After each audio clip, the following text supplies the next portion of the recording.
حضرت عمر کا زمانہ ہے، آپ جانتے ہاتھ میں کوڑا رکھتے تھے، تو آپ جا رہے تھے، ایک شرابی تھا ہاتھ میں، اس نے بوتل شراب کی پکڑی تھی، گلی کا موڑ کاٹا اس نے تو آگے حضرت عمر نظر آئے۔ حضرت عمر تو موقع پہ سزا دیتے تھے، ہاتھ میں درا پکڑا ہے تو اس نے دل ہی دل میں کہا مالک عمر کے قہر سے بچا لے، پکی توبہ کرتا ہوں آج کے بعد شراب نہیں پیوں گا، اور جلدی سے وہ شراب کی بوتل بکل میں بغل میں دبا لی۔ حضرت عمر بھی سر پہ پہنچ گئے اور جھڑک کے کہا کہ یہ تیرے پاس کیا ہے؟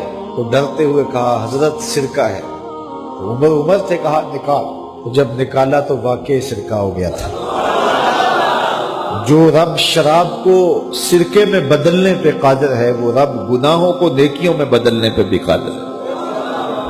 تو اس کے در پہ کوئی آئے تو صحیح، جھولی پھیلائے تو صحیح، ہم تو مائل بکرم ہیں، کوئی سائل ہی نہیں، راہ دکھلائیں کسے راہ روے منزل ہی نہیں۔ کوئی اس کی دہلیز پہ تو آئے، اس کی چوکھٹ پہ تو آئے، بلکہ اس کی رحمتیں تو بہانے ڈھونڈتی ہیں۔ بشر حافی ایک بہت بڑے شرابی تھے اور زندگی شراب کے نشے میں دھت گزرتی تھی۔ ایک دن گلی سے گزر رہے تھے، کاغذ کا ایک ٹکڑا دیکھا، اس پہ رب کا نام لکھا تھا۔ یار بندہ گناہ گار ہو بے ادب نہ ہو، گناہ گار ہو بے ادب نہ ہو۔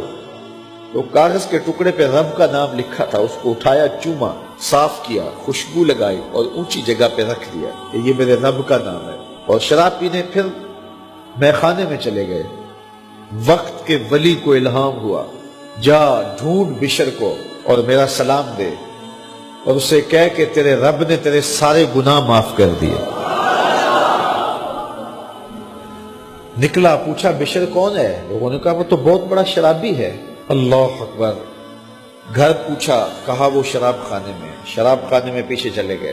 وقت کا ولی اللہ شراب خانے کے دروازے پہ دستک دے رہا ہے۔ اندر سے آواز آئی، کون؟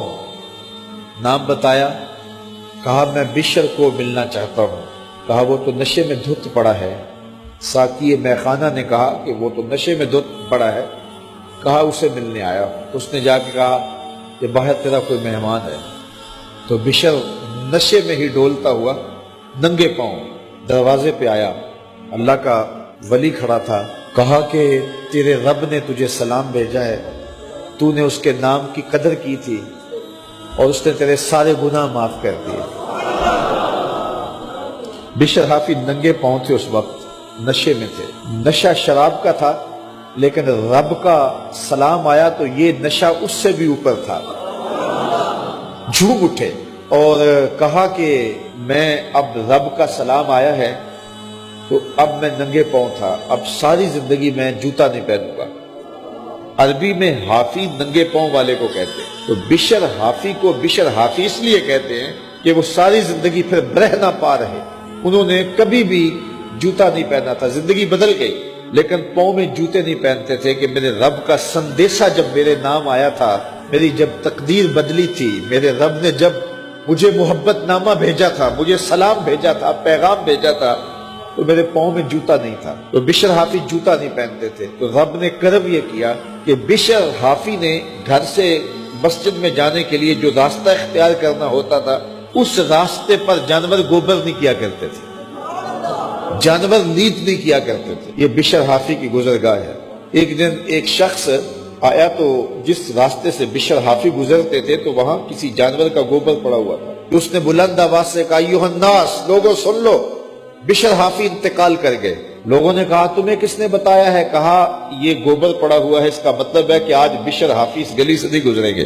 تو جب پتہ کیا گیا تو حضرت بشر حافی کا واقعہ انتقال ہو گیا۔ کوئی سچی توبہ کرے تو صحیح، کوئی اس کی دہلیز تو آئے تو صحیح۔ ہم تو مائل بکرم ہیں، کوئی سائل ہی نہیں، راہ دکھلائیں کسے راہ روے منزل ہی نہیں۔ کوئی جھولی تو پھیلائے، وہ تو کریم ہے، اس کی تو رحمتیں آواز دے رہی ہیں، یا ایھا الانسان ما غرک بربک الکریم، او بھاگے ہوئے انسان آجا پلٹ کے، تیرا رب بڑا کریم ہے۔